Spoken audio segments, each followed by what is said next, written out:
விமர்சனங்களும் விளக்கங்களும் என்ற தொடரை நாம் பார்த்து வருகிறோம்.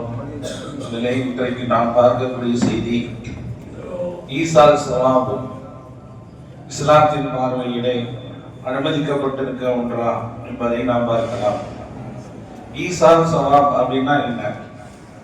நம்மை விட்டு காலம் சென்ற மரணித்தவர்களுக்காக நன்மைகளை எத்தி வைக்கக்கூடிய இந்த செயலுக்கு தான் ஈசால் சவாப்னு சொல்லுவாங்க. ஈசால் சவாப்னா சவாபுனா நன்மைகள் எத்தி வைக்குதல். இப்ப மௌத்தானவங்களுக்காக செய்யப்படக்கூடிய துவாக்கள், நல்ல பல அமல்கள் இதெல்லாம் அவங்களுக்கு போய் சேரும். சில பேர் அதெல்லாம் கூடுமா, அது போய் சேருமா என்று சந்தேகப்படுவாங்க. ஆனா ஹதீஸ்கள்ல தெளிவான முறையில ஸல்லல்லாஹு அலைஹி வஸல்லம் அவர்கள் அறிவிப்பு செய்திருக்கிறார்கள். இந்த நன்மைகள் எல்லாம் அந்த கபர்களுக்கு, கபராளிகளுக்காக போய் சேர்க்கப்படுகிறது என்பதை ஹதீஸ்கள்ல ரசூலுல்லாஹி அலைஹி வஸல்லம் தெளிவா சொன்னாங்க. அதுல இந்த யாசின் சூரானா நம்ம ஓதுறோமே, இதுக்கெல்லாம் என்ன ஆதாரம் அப்படின்னா அஹ்மது ஷரீஃபில் பதிவு செய்யப்பட்டிருக்கிறது. மக்கள் எல்லாம் அறிவிப்பதாக இந்த ஹதீஸ் வருகிறது. யாசின் கல்புல் குர்ஆனி, திருக்குர்ஆனில் இடம்பெறக்கூடிய யாசின் என்ற அந்த அத்தியாயம் என்பது திருக்குர்ஆனுடைய இதயமாக இருக்கிறது.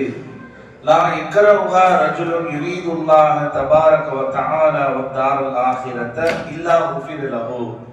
யார் அல்லாஹ்வின் மீதும் மறுமை நாளின் மீதும் ஆதரவு வைத்த நிலைமையிலே இந்த யாசின் சூராவை ஓதுகின்றாரோ, ஸல்லல்லாஹு அலைஹி வஸல்லம் சொன்னாங்க, இந்த குர்ஆனினுடைய இதயம் என்று சொல்லக்கூடிய இந்த சூராவை யார் அல்லாஹ்வின் மீது நம்பிக்கை வைத்து மறுமையின் மீது ஆதரவு வைத்தவர்களாக ஓதி வருகிறார்களோ அவருக்கு மன்னிப்பை அல்லாஹ் வழங்குகிறான். அவர் பாவங்கள் மன்னிப்பதற்கு அது காரணமாக இருக்கிறது என்று சொல்லிட்டு இந்த ஹதீஸுடைய நிறைவுல ஸல்லல்லாஹு அலைஹி வஸல்லம் ஒரு வார்த்தை சொல்லி முடிக்கிறாங்க. வக்ரஊஹா அலா மௌதாக்கும், உங்களில் மரணித்தவர்களுக்காக இந்த யாசின் சூராவை ஓதுங்கள். அப்ப இந்த ஹதீஸ்ல ரசூலுல்லாஹ் என்ன சொல்றாங்க? மௌத்தானவர்களுக்காக யாசின் சூரா ஓதுவது அவர்களுக்கு நன்மையை பயக்கும், அவருடைய பாவங்கள் மன்னிக்கப்படுவதற்கு காரணமாக இருக்கும் என்பது இதுதான் ஆதாரமான விஷயம். இந்த ஒரு ஹதீஸ் தான் இருக்கா அப்படின்னா இதை தொடர்ந்து நபிமொழிகள் நிறைய இருக்கு. அதே போல சஹாபாக்களுடைய காலகட்டத்திலையும் அதற்கடுத்து வரக்கூடிய இமாம்களுடைய காலகட்டத்திலையும் மௌத்தானவர்களுக்காக குர்ஆன் ஓதக்கூடிய அமல், அதே போல சதகா செய்யக்கூடிய செயல்பாடுகள், நோன்பு வைக்கக்கூடிய அமல்கள், ஹஜ்ஜி செய்யக்கூடிய செயல்கள், இதெல்லாம் மௌத்தானவர்களுக்காக நன்மையை எத்தி வைத்திருக்கிறார்கள் என்ற ஹதீஸ்ல வருது. ஒருத்தர் வந்தாரு, இந்த ஹதீஸை இப்னு அப்பாஸ் ரலியல்லாஹு அன்ஹு அவர்கள் அறிவிக்கின்றாங்க. அன்ன ரஜுலன், ஒரு மனிதர் கான யா ரசூலல்லாஹ் இன்ன உம்மி துஃபியத் அஃபயன்ஹா இன் தஸத்தத்து அன்ஹா. எங்க அம்மா மௌத்தா போயிட்டாங்க யா ரசூலல்லாஹ், எங்க அம்மாவுக்காக, அவங்க நன்மைக்காக, அவங்களுடைய கபருடைய வாழ்க்கைக்காக, வெற்றிக்காக, சவாபு சேரணுன்றதுக்காக நான் உங்க பேர்ல சதக்கா கொடுக்கலாமான்னு கேட்கிறேன். இந்த ஹதீஸை கவனிங்க. எங்க அம்மா மூத்தா போயிட்டாங்க, எங்க அம்மாவுடைய நலனுக்காக ஆகிறதுக்காக அந்த மாதிரி பேர்ல சதக்கா செய்யலாமா அப்படின்னு கேட்டோடனே கால ரசூல் ஸல்லல்லாஹு அலைஹி வஸல்லம் சொன்னாங்க, நஅம், கொடு, நீ கொடுத்தால் அதனுடைய நன்மை அவங்களுக்கு போய் சேரும் என்று நபி அவர்கள் அங்கீகாரம் கொடுத்தாங்க. இப்ப நம்ம என்ன யோசிக்கணும்? மௌத்தான போனவங்களுக்கு எது செஞ்சாலும் அது போகாது, அதெல்லாம் உலகத்துல அவங்க ஹயாத்தா இருக்கிறதோட முடிஞ்சு போச்சு, இதெல்லாம் நன்மை ஏற்றி வைக்கிறதா கூடாதுன்னாங்க. அப்ப ரசூலுல்லாஹ் இங்க என்ன சொல்லிருக்கணும்? உம்மதான் மௌத்தா போயிட்டாங்களப்பா, அவங்க பேர்ல எதுக்கு நீ சவாபு செய்யற, சதக்கா கொடுக்குறன்னு கேட்கணுமா இல்லையா? அப்படி கேட்கல, நீ கொடு, அது அவங்களுக்கு போய் சேரும்.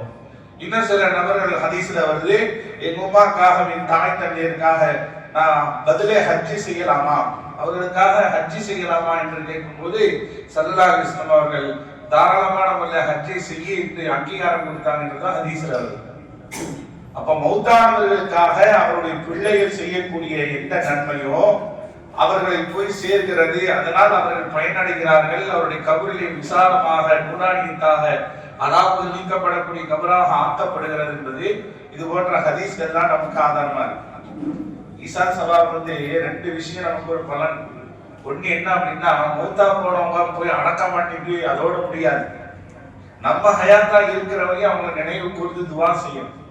அவருடைய மறுமைக்காக நம்ம என்ன செய்யணும்? ஈசா சவாபுகள் சொல்லிக்கிட்டே இருக்கணும். நம்மளால முடிஞ்ச அளவுக்கு சதக்காக்கள் செய்யறது, நம்மளால முடிஞ்ச அளவுக்கு வாய்ப்பு இருந்தா நோன்பு வைக்கிறது, நம்மளால முடிஞ்சா ஹஜ்ஜி செய்யறது, இது போன்ற நிலைமைகள் எல்லாம் உங்களுக்கு எத்தி வச்சுக்கிட்டே இருக்கும். இது நாம் அவர்களுக்கு செய்யக்கூடிய நன்றி கடன். வாப்பாவோ உமாவோ அண்ணனும் தம்பி இறந்திருப்பாங்கல்ல, அவன் மௌத்தா போனோடனே மறந்துடக்கூடாது, அவங்களை நினைவுபடுத்தணும். இது அவங்களுக்கு செய்யக்கூடிய நம்ம நன்றி கடன். இன்னொரு நன்மை என்ன தெரியுமா? நம்ம மௌத்தா ஆயிட்டா நமக்கு ஒரு நாள் மௌத்து இருக்கு, நம்ம மௌத்துக்கு பின்னாடி நம்முடைய சந்ததிகள் நமக்காக துவா செய்வாங்க. நமக்கு துவா செய்யக்கூடிய சில நபர்களை அல்லாஹ் ஏற்படுத்துவான். சில பேர் கேட்பாங்க, ஏன் நம்ம உயிரோடு இருக்கும்போது செஞ்சா என்ன, நம்ம அமல் செய்யக்கூடாதுன்னு சொல்லல, நமக்கு மறுமைக்கு தேவையானதை நம்ம அமல் செய்யணும். நம்ம மௌத்துக்கு பின்னாடி நம்மை நினைவு கூர்ந்து துவா செய்யக்கூடிய நல்ல மக்களையும் உருவாக்கிட்டோம். அது எத்தனையோ சஹாபாக்கள்லாம் என்ன செஞ்சாங்கன்னா, தன் பிள்ளைகளுக்கு வசியத்து செஞ்சாங்க. அதுவும் ஹதீஸ்ல வருது. அபூ லுஜ்லாத் என்று சொல்லக்கூடிய ஒரு சஹாபி தன்னுடைய மகன் அப்துல் ரஹ்மான் என்று சொல்லக்கூடிய நபர் சொன்னானா, இப்பா நான் மௌத்தா போயிட்டேன்னா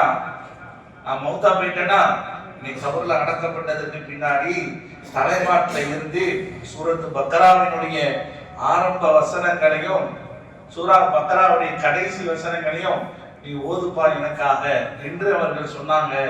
சொல்லிட்டு, ஏன் இதை சொல்றேன்னா, நபி அவர்கள் இப்படி எல்லாம் குர்ஆனை ஓதி இருக்கிறார்கள் மௌத்தானவர்களுடைய தலைமுறையில இருந்து, அதனால எனக்காக நீ ஓது என்று அந்த சாபி தன்னுடைய மகனுக்கு வசியத் செஞ்சாங்க.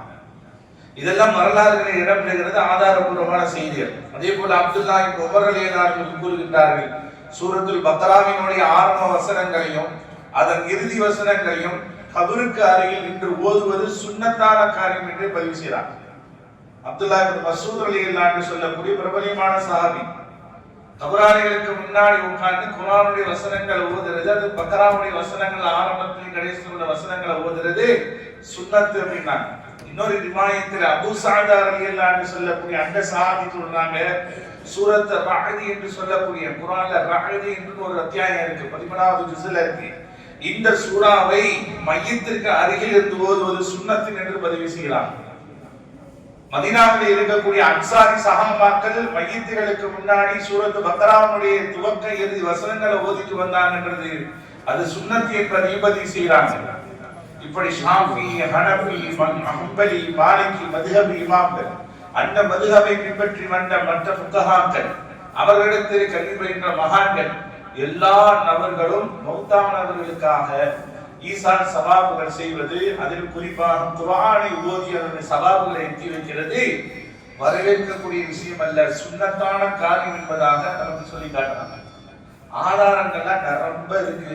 ஆனா இன்னைக்கு செய்யறதுக்கு தான் நம்ம என்ன செய்யறோம், யோசிக்கிறோம். அதெல்லாம் கூடாதுங்க, அதெல்லாம் அவசியம் இல்லைங்க அப்படின்றாங்க. ஆனா ஹஜ்ஜி செய்யலாமா? ஹஜ்ஜி செய்யலாம், சதக்கா கொடுக்கலாம், அவங்களுக்கா தாராளமா வாரி வழங்குங்க. இப்ப நிறைய பேர் பாத்தீங்கன்னா பள்ளிவாசல் கட்டுறதெல்லாம் சொல்லுவாங்க, உங்க மௌத்தானவங்க பேர்ல கொடுங்க, ஒரு முசல்லா அளவுக்கு, ஒரு ஸ்கொயர் ஃபீட் அளவுக்கு பணம் கொடுங்கன்றாங்க. பள்ளி எழும்புறதுக்காக கட்டும்போது கொடுக்குறோம். அப்ப அந்த சவாபுகள் கூடும் போது குர்ஆனுடைய ஆயத்துகள் ஓதும்போது கூடாதா என்ன? தாராளமா கூடும். எனக்கு சாதகமானது மட்டும் சில பேர் எடுத்துக்கிடுவாங்க, அப்படியெல்லாம் அல்ல. எந்த நல்ல அமல்களை செஞ்சு மௌத்தானவர்களுக்கு நீங்கள் எட்டி வைத்தாலும் அது அவர்களை போய் சென்று அடையும் என்பதை நபிகள் நாயகம் ஸல்லல்லாஹு அலைஹி வஸல்லம் சொல்லி காட்டினாங்க. அதே போல ஒவ்வொரு நாளும் ஒவ்வொரு துவாவையும் நமக்காக எப்படி நம்ம கேட்கிறோமோ, உயிரோடு இருக்கக்கூடிய நமக்காக எப்படி துவா கேட்கிறோமோ, அந்த மாதிரி காலம் சென்ற கபராளிகளுக்காக நினைவு கொண்டு துவா செய்யணும். இது ஸல்லல்லாஹு அலைஹி வஸல்லம் நமக்கு சொல்லி தந்த ஒரு அழகிய நடைமுறை. மௌத்தானவங்களை மறந்துடக்கூடாது.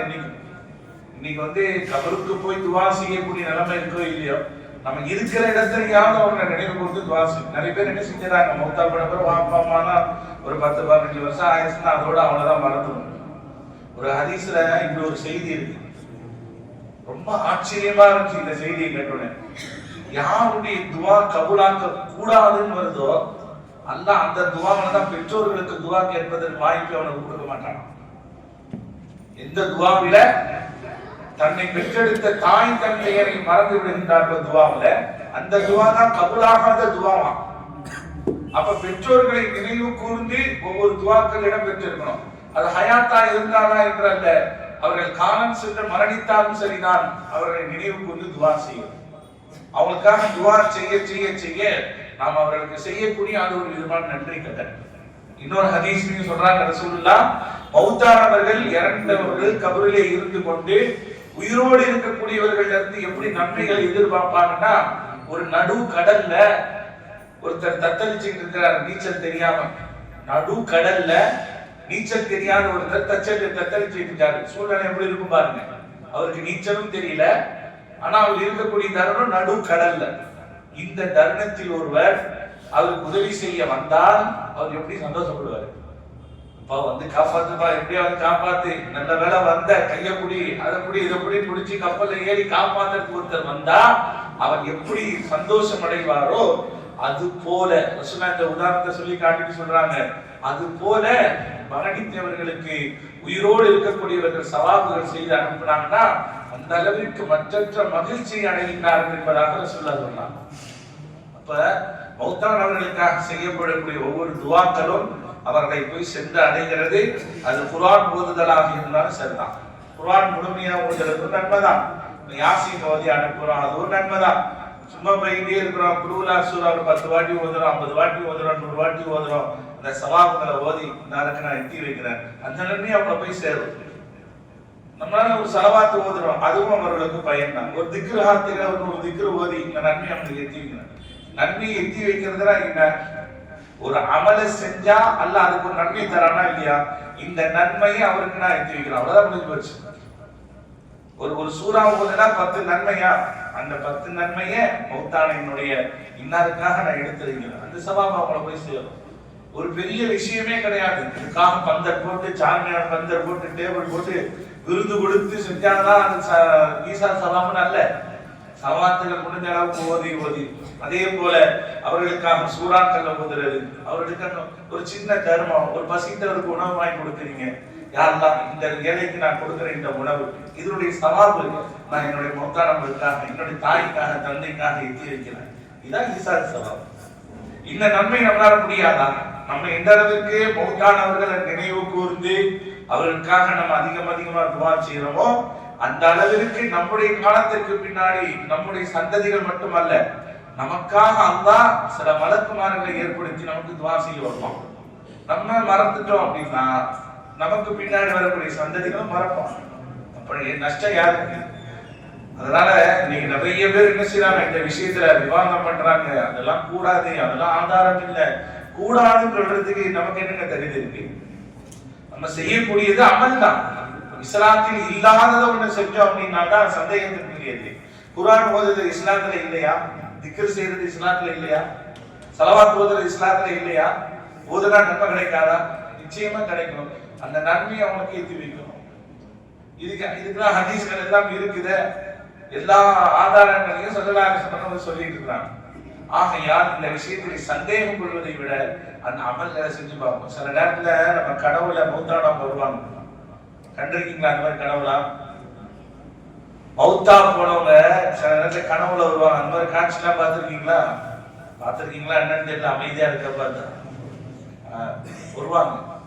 அந்த மௌத்தானவங்க கனவுல வரும்போது சில பேர் நல்ல பிரகாசமான நல்ல ஆடை அணிஞ்சு நல்ல பார்க்கக்கூடிய பிரகாசமான காட்சியோட சில கனவுல வருவாங்க. இன்னும் சில பேர் மௌத்தானவங்க ரொம்ப பரட்ட தலையோட அலங்கோலமாக, சோர்ணமாக, கவலையாக, சில நேரத்தில் அழுத வண்ணமாக இந்த மாதிரி காட்சி கனவுல வரும். இதுக்கு என்ன காரணம் தெரியுமா? பெருமக்கள் சொல்றாங்க, நீங்கள் அவர்களை நினைவு கூர்ந்து துவா செய்யும் காலம் எல்லாம் அவருடைய சவால்கள் அவர்களுடைய அந்தஸ்தை உயர்த்துகிறது. அதனுடைய காட்சி தான் அவர்கள் பிரகாசமாக இருக்கக்கூடிய காட்சியாக இருக்கும். யார் மரணித்தவர்களை மறந்து வாழ்கின்றார், குறிப்பா பாப்பா அம்மா நெருங்கிய உறவுகளை நம்ம நினைவுபடுத்தி துவா கேட்கிறோம். இந்த மாதிரி உள்ளவங்க அலங்கோலமான காட்சியா இருந்தாங்கன்னா அவருடைய வாரிசு அவங்களை சுத்தமா மறந்துட்டாங்கன்றதுடைய அடையாளம் தான் அந்த வெளிப்பாடு. அதனுடைய காட்சி சில நேரத்தில் என்ன செய்யும், நம்ம வெளிப்படுத்தி காட்டுறோம். என்னப்பா இப்படி மறந்துட்டிய, இந்த மாதிரி நான் சோர்ந்து போய் இருக்கிறேன். ஒரு கபரு ரொம்ப அதாவுக்கு உட்பட்ட கபராக இருந்துச்சான். கொஞ்ச காலம் கழிச்சதுக்கு பின்னாடி அந்த கபர்ல, அதே கபர்ல பிரகாசம் விசாலமான கபராக ஆக்கப்பட்டது. இந்த விஷயம் என்ன, எதனால முன்னாடி அதாபு செய்யப்பட்டது, பின்னாடி அந்த கபர் எப்படி அதாபை விட்டு நீக்கப்பட்டது அப்படின்னா, அந்த கபருக்கு பக்கத்துல உள்ள ஒரு கபருடைய மகனார் வந்து அந்த கபருக்கு மீது துவா செஞ்சு ஸல்லல்லாஹு அலைஹி வஸல்லம் ஸலாத்தை ஏற்றி வச்சு ஸலவாத்தை ஏற்றி வச்சுட்டு ஸவாப் ஏற்றி வச்சுட்டு போனாராம். அதனுடைய பரக்கத்தினால் என்னுடைய கபரை அல்லாஹ் தஆலா ஒளிமயமாக ஆக்கி வச்சான் அப்படின்னா. இதெல்லாம் சம்பவங்கள் வரலாற்றுல இடம்பெற்றிருக்கு. இப்ப இதெல்லாம் சொன்னா அப்படின்னா அதெல்லாம் சும்மா கதைங்க, அஜத்து மாதிரி கப்சா விடுறாங்க அப்படின்றாங்க. கபருக்கு போனாதான் தெரியும், கபருக்கு போனாதான் தெரியும். இதெல்லாம் கப்சாவா இருக்குமா? கபருடைய வாழ்க்கை என்பது சாதாரண வாழ்க்கை இல்லைங்க. ஸல்லல்லாஹு அலைஹி வஸல்லம் தெளிவுபடுத்திருக்கிறாங்க.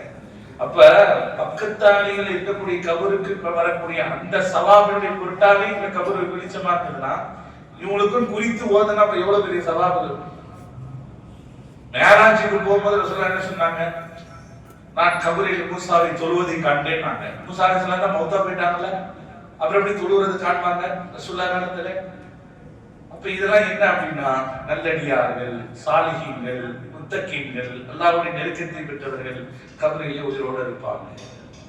அல்லாஹ் அவர்களுக்கு விசேஷ தன்மையை கொடுத்திருக்கிறான். இதெல்லாம் கபருடைய வாழ்க்கை தான். ஏன் குர்ஆன் தெளிவா பேசுதே,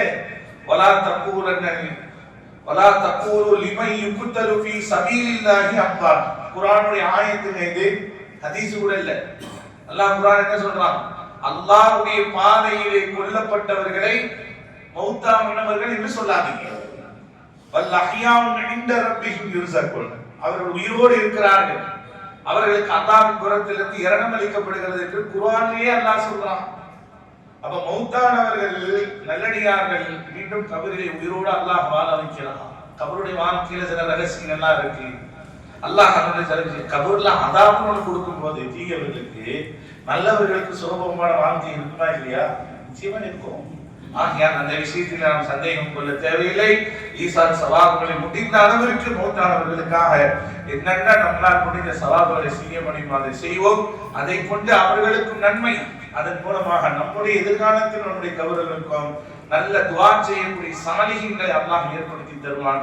வல்லோன் அல்லாஹ் தஆலா ஈசான் சவாபு நன்மைகளை எட்டிக்க வைக்கக்கூடிய அந்த நல்ல அமலை கடைபிடிக்கக்கூடிய தௌஃபீக்கை அல்லாஹ் தந்தருவானாக.